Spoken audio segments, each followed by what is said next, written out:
ರಾಜ್ಯ ಪೊಲೀಸ್ ಇಲಾಖೆಗೆ grounds of arrest ದೊಡ್ಡ ತಲೆನೋವಾಗಿ ಪರಿಣಮಿಸಿದೆ. ಈ ಹಿನ್ನೆಲೆಯಲ್ಲಿ 3 ಪ್ರತಿಷ್ಠಿತ ಪ್ರಕರಣಗಳಲ್ಲಿ ಭಾರಿ ಮುಖಭಂಗ ಕೂಡ ಆಗಿದೆ. ಯಾವುದು ಅಂತೀರಾ? ಈ ಸ್ಟೋರಿ ನೋಡಿ.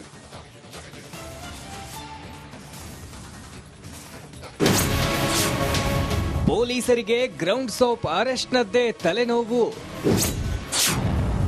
ಹೈಕೋರ್ಟ್ನಲ್ಲಿ ಮುಖಭಂಗ ಅನುಭವಿಸಿದ ಪೊಲೀಸರು.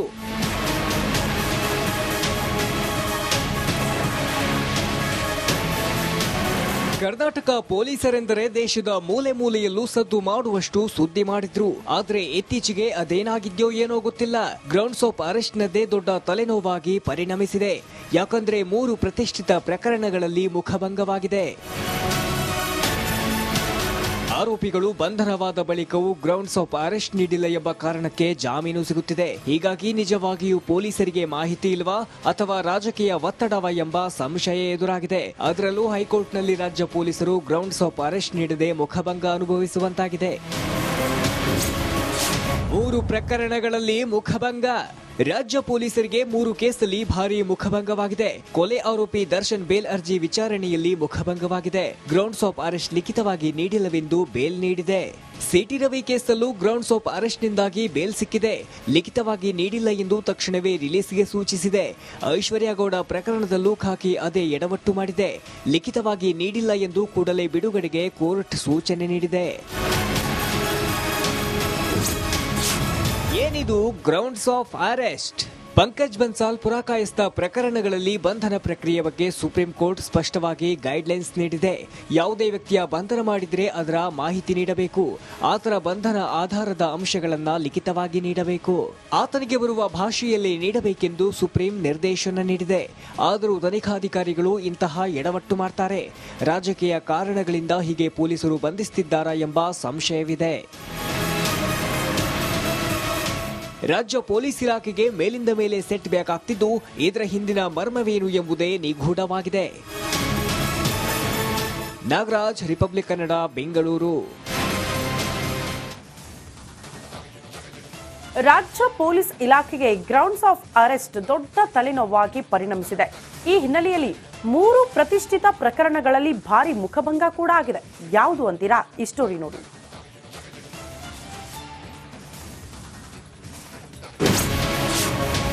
ಪೊಲೀಸರಿಗೆ ಗ್ರೌಂಡ್ಸ್ ಆಫ್ ಅರೆಸ್ಟ್ನದ್ದೇ ತಲೆನೋವು. ಹೈಕೋರ್ಟ್ನಲ್ಲಿ ಮುಖಭಂಗ ಅನುಭವಿಸಿದ ಪೊಲೀಸರು.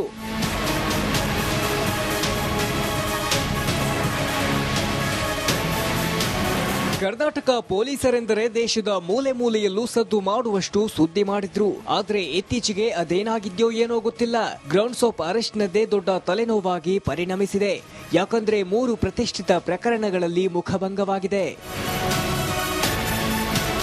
ಆರೋಪಿಗಳು ಬಂಧನವಾದ ಬಳಿಕವೂ ಗ್ರೌಂಡ್ಸ್ ಆಫ್ ಅರೆಸ್ಟ್ ನೀಡಿಲ್ಲ ಎಂಬ ಕಾರಣಕ್ಕೆ ಜಾಮೀನು ಸಿಗುತ್ತಿದೆ. ಹೀಗಾಗಿ ನಿಜವಾಗಿಯೂ ಪೊಲೀಸರಿಗೆ ಮಾಹಿತಿ ಇಲ್ವಾ ಅಥವಾ ರಾಜಕೀಯ ಒತ್ತಡವ ಎಂಬ ಸಂಶಯ ಎದುರಾಗಿದೆ. ಅದರಲ್ಲೂ ಹೈಕೋರ್ಟ್ನಲ್ಲಿ ರಾಜ್ಯ ಪೊಲೀಸರು ಗ್ರೌಂಡ್ಸ್ ಆಫ್ ಅರೆಸ್ಟ್ ನೀಡದೆ ಮುಖಭಂಗ ಅನುಭವಿಸುವಂತಾಗಿದೆ.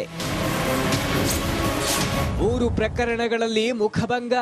ರಾಜ್ಯ ಪೊಲೀಸರಿಗೆ 3 ಕೇಸಲ್ಲಿ ಭಾರಿ ಮುಖಭಂಗವಾಗಿದೆ. ಕೊಲೆ ಆರೋಪಿ ದರ್ಶನ್ ಬೇಲ್ ಅರ್ಜಿ ವಿಚಾರಣೆಯಲ್ಲಿ ಮುಖಭಂಗವಾಗಿದೆ. ಗ್ರೌಂಡ್ಸ್ ಆಫ್ ಅರೆಸ್ಟ್ ಲಿಖಿತವಾಗಿ ನೀಡಿಲ್ಲವೆಂದು ಬೇಲ್ ನೀಡಿದೆ. ಸಿಟಿ ರವಿ ಕೇಸಲ್ಲೂ ಗ್ರೌಂಡ್ಸ್ ಆಫ್ ಅರೆಸ್ಟ್ನಿಂದಾಗಿ ಬೇಲ್ ಸಿಕ್ಕಿದೆ. ಲಿಖಿತವಾಗಿ ನೀಡಿಲ್ಲ ಎಂದು ತಕ್ಷಣವೇ ರಿಲೀಸ್ಗೆ ಸೂಚಿಸಿದೆ. ಐಶ್ವರ್ಯ ಗೌಡ ಪ್ರಕರಣದಲ್ಲೂ ಖಾಕಿ ಅದೇ ಎಡವಟ್ಟು ಮಾಡಿದೆ. ಲಿಖಿತವಾಗಿ ನೀಡಿಲ್ಲ ಎಂದು ಕೂಡಲೇ ಬಿಡುಗಡೆಗೆ ಕೋರ್ಟ್ ಸೂಚನೆ ನೀಡಿದೆ. ಏನಿದು grounds of arrest? Pankaj Bansal Purkayastha ಪ್ರಕರಣಗಳಲ್ಲಿ ಬಂಧನ ಪ್ರಕ್ರಿಯೆ ಬಗ್ಗೆ ಸುಪ್ರೀಂ ಕೋರ್ಟ್ ಸ್ಪಷ್ಟವಾಗಿ ಗೈಡ್ಲೈನ್ಸ್ ನೀಡಿದೆ. ಯಾವುದೇ ವ್ಯಕ್ತಿಯ ಬಂಧನ ಮಾಡಿದ್ರೆ ಅದರ ಮಾಹಿತಿ ನೀಡಬೇಕು. ಆತನ ಬಂಧನ ಆಧಾರದ ಅಂಶಗಳನ್ನ ಲಿಖಿತವಾಗಿ ನೀಡಬೇಕು.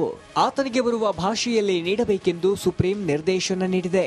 ಆದರೂ ತನಿಖಾಧಿಕಾರಿಗಳು ಇಂತಹ ಎಡವಟ್ಟು ಮಾಡ್ತಾರೆ.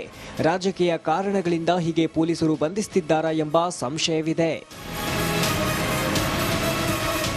ರಾಜ್ಯ ಪೊಲೀಸ್ ಇಲಾಖೆಗೆ ಮೇಲಿಂದ ಮೇಲೆ ಸೆಟ್ ಬ್ಯಾಕ್ ಆಗ್ತಿದ್ದು, ಇದರ ಹಿಂದಿನ ಮರ್ಮವೇನು ಎಂಬುದೇ ನಿಗೂಢವಾಗಿದೆ. ನಾಗರಾಜ್, ರಿಪಬ್ಲಿಕ್ ಕನ್ನಡ, ಬೆಂಗಳೂರು. ರಾಜ್ಯ ಪೊಲೀಸ್ ಇಲಾಖೆಗೆ ಗ್ರೌಂಡ್ಸ್ ಆಫ್ ಅರೆಸ್ಟ್ ದೊಡ್ಡ ತಲೆನೋವಾಗಿ ಪರಿಣಮಿಸಿದೆ. ಈ ಹಿನ್ನೆಲೆಯಲ್ಲಿ 3 ಪ್ರತಿಷ್ಠಿತ ಪ್ರಕರಣಗಳಲ್ಲಿ ಭಾರಿ ಮುಖಭಂಗ ಕೂಡ ಆಗಿದೆ. ಯಾವುದು ಅಂತೀರಾ? ಈ ಸ್ಟೋರಿ ನೋಡಿ.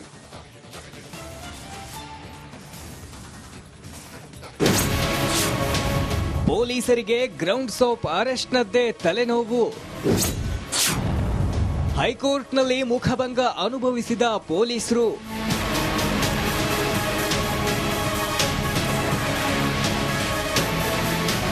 ಕರ್ನಾಟಕ ಪೊಲೀಸರೆಂದರೆ ದೇಶದ ಮೂಲೆ ಮೂಲೆಯಲ್ಲೂ ಸದ್ದು ಮಾಡುವಷ್ಟು ಸುದ್ದಿ ಮಾಡಿದ್ರು. ಆದ್ರೆ ಇತ್ತೀಚೆಗೆ ಅದೇನಾಗಿದ್ಯೋ ಏನೋ ಗೊತ್ತಿಲ್ಲ. ಗ್ರೌಂಡ್ಸ್ ಆಫ್ ಅರೆಸ್ಟ್ನದ್ದೇ ದೊಡ್ಡ ತಲೆನೋವಾಗಿ ಪರಿಣಮಿಸಿದೆ.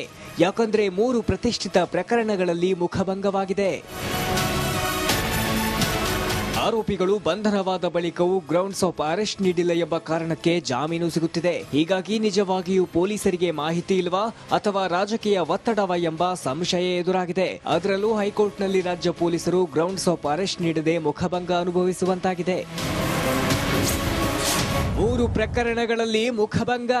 ರಾಜ್ಯ ಪೊಲೀಸರಿಗೆ 3 ಕೇಸಲ್ಲಿ ಭಾರಿ ಮುಖಭಂಗವಾಗಿದೆ. ಕೊಲೆ ಆರೋಪಿ ದರ್ಶನ್ ಬೇಲ್ ಅರ್ಜಿ ವಿಚಾರಣೆಯಲ್ಲಿ ಮುಖಭಂಗವಾಗಿದೆ. ಗ್ರೌಂಡ್ಸ್ ಆಫ್ ಅರೆಸ್ಟ್ ಲಿಖಿತವಾಗಿ ನೀಡಿಲ್ಲವೆಂದು ಬೇಲ್ ನೀಡಿದೆ. ಸಿಟಿ ರವಿ ಕೇಸಲ್ಲೂ ಗ್ರೌಂಡ್ಸ್ ಆಫ್ ಅರೆಸ್ಟ್ನಿಂದಾಗಿ ಬೇಲ್ ಸಿಕ್ಕಿದೆ. ಲಿಖಿತವಾಗಿ ನೀಡಿಲ್ಲ ಎಂದು ತಕ್ಷಣವೇ ರಿಲೀಸ್ಗೆ ಸೂಚಿಸಿದೆ. ಐಶ್ವರ್ಯ ಗೌಡ ಪ್ರಕರಣದಲ್ಲೂ ಖಾಕಿ ಅದೇ ಎಡವಟ್ಟು ಮಾಡಿದೆ. ಲಿಖಿತವಾಗಿ ನೀಡಿಲ್ಲ ಎಂದು ಕೂಡಲೇ ಬಿಡುಗಡೆಗೆ ಕೋರ್ಟ್ ಸೂಚನೆ ನೀಡಿದೆ. ಏನಿದು grounds of arrest? Pankaj Bansal Purkayastha ಪ್ರಕರಣಗಳಲ್ಲಿ ಬಂಧನ ಪ್ರಕ್ರಿಯೆ ಬಗ್ಗೆ ಸುಪ್ರೀಂ ಕೋರ್ಟ್ ಸ್ಪಷ್ಟವಾಗಿ ಗೈಡ್ಲೈನ್ಸ್ ನೀಡಿದೆ. ಯಾವುದೇ ವ್ಯಕ್ತಿಯ ಬಂಧನ ಮಾಡಿದರೆ ಅದರ ಮಾಹಿತಿ ನೀಡಬೇಕು. ಆತನ ಬಂಧನ ಆಧಾರದ ಅಂಶಗಳನ್ನ ಲಿಖಿತವಾಗಿ ನೀಡಬೇಕು. ಆತನಿಗೆ ಬರುವ ಭಾಷೆಯಲ್ಲಿ ನೀಡಬೇಕೆಂದು ಸುಪ್ರೀಂ ನಿರ್ದೇಶನ ನೀಡಿದೆ. ಆದರೂ ತನಿಖಾಧಿಕಾರಿಗಳು ಇಂತಹ ಎಡವಟ್ಟು ಮಾಡ್ತಾರೆ. ರಾಜಕೀಯ ಕಾರಣಗಳಿಂದ ಹೀಗೆ ಪೊಲೀಸರು ಬಂಧಿಸುತ್ತಿದ್ದಾರಾ ಎಂಬ ಸಂಶಯವಿದೆ. ರಾಜ್ಯ ಪೊಲೀಸ್ ಇಲಾಖೆಗೆ ಮೇಲಿಂದ ಮೇಲೆ ಸೆಟ್ ಬ್ಯಾಕ್ ಆಗ್ತಿದ್ದು ಇದರ ಹಿಂದಿನ ಮರ್ಮವೇನು ಎಂಬುದೇ ನಿಗೂಢವಾಗಿದೆ. ನಾಗರಾಜ್, ರಿಪಬ್ಲಿಕ್ ಕನ್ನಡ, ಬೆಂಗಳೂರು. ದೇವನಹಳ್ಳಿಯಲ್ಲಿ ಕುಂಭಕರ್ಣ ವೇಷ ಧರಿಸಿ ಧರಣಿ ಮಾಡಲಾಗಿದೆ. 2 ವರ್ಷಗಳಿಂದ ಯಾವುದೇ ಅರ್ಜಿ ವಿಲೇವಾರಿ ಆಗೇ ಇಲ್ವಂತೆ. ಡಿಸಿ ಕಚೇರಿಯಲ್ಲಿ ಕುಂಭಕರ್ಣ ವೇಷ ಧರಿಸಿ ಪ್ರತಿಭಟನೆ ಮಾಡಿದ್ದಾರೆ. ಕಾರಣ ಅಲ್ಲಿನ ಸಿಬ್ಬಂದಿ ಅಧಿಕಾರಿಗಳು ಯಾವ ಕೆಲಸ ಮಾಡ್ತಿಲ್ವಲ್ಲ, ಕುಂಭಕರ್ಣ ನಿದ್ರೆಗೆ ಜಾರಿಬಿಟ್ಟಿದ್ದಾರಲ್ಲ, ಹಾಗಾಗಿ ಅದೇ ರೀತಿ ಪ್ರತಿಭಟನೆ ಮಾಡಿಬಿಟ್ಟಿದ್ದಾರೆ ಜನ ಕೂಡ. ಯುವ ಸಂಚಲನ ತಂಡದಿಂದ ವಿನೂತನ ಪ್ರತಿಭಟನೆಯಾಗಿದೆ. ಆಹಾರ ಇಲಾಖೆ ನಗರಸಭೆಗೆ ಅರ್ಜಿ ಸಲ್ಲಿಸಿದ್ರು ಕೂಡ ನೋ ಯೂಸ್, ಯಾವ ಕೆಲಸ ಆಗಲ್ಲ, ಒಂದು ಫೈಲ್ ಮೂವ್ ಆಗಲ್ಲ. ಸಚಿವ ಕೆಎಚ್ ಮುನಿಯಪ್ಪ ಅವರಿಗೆ ಯುವ ಸಂಚಲನ ತಂಡ ಮನವಿ ಮಾಡಿಕೊಂಡಿದೆ ಅನ್ನೋದ್ರ ಡೀಟೇಲ್ ಸಿಗ್ತಾ ಇದೆ. ದೇವನಹಳ್ಳಿಯಲ್ಲಿ ಒಂದು ವಿನೂತನ ಪ್ರತಿಭಟನೆ ದೃಶ್ಯ ನೋಡ್ತಾ ಇದ್ದೀರಿ. ಕುಂಭಕರ್ಣ ವೇಷ ಧರಿಸ್ಕೊಂಡು ಬಂದು ಹೋರಾಟ ಮಾಡಿದ್ದಾರೆ. ಕಾರಣ ಏನೇ ಕೆಲಸಗಳು ಕೂಡ ಆಗ್ತಾನೆ ಇಲ್ಲ. 2-3 ವರ್ಷ ಆಯ್ತು, ಹಾಗೆ ಫೈಲ್ಗಳು ಮೂವ್ ಆಗದೆ ಅಲ್ಲೇ ಇದೆ, ಕೆಲಸಗಳು ಆಗ್ತಾ ಇಲ್ಲ ಅನ್ನೋ ಕಾರಣಕ್ಕೆ ವಿನೂತನ ಪ್ರತಿಭಟನೆ ಆಗಿದೆ.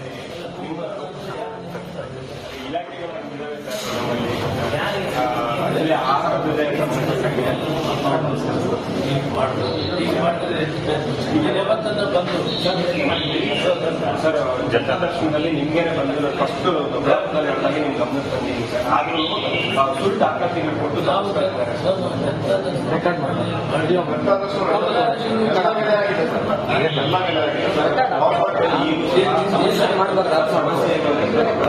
ಯಾವ ರೇಷನ್ ಡಿಪೋದವರು ತೆಗಿತೀರಾ ಸರ್? ಕಾನೂನು ಅವ್ರ ಗಮನಕ್ಕೆ ಆಲ್ರೆಡಿ ತುಂಬಾ ಸಲ ತಂದಿದೆ.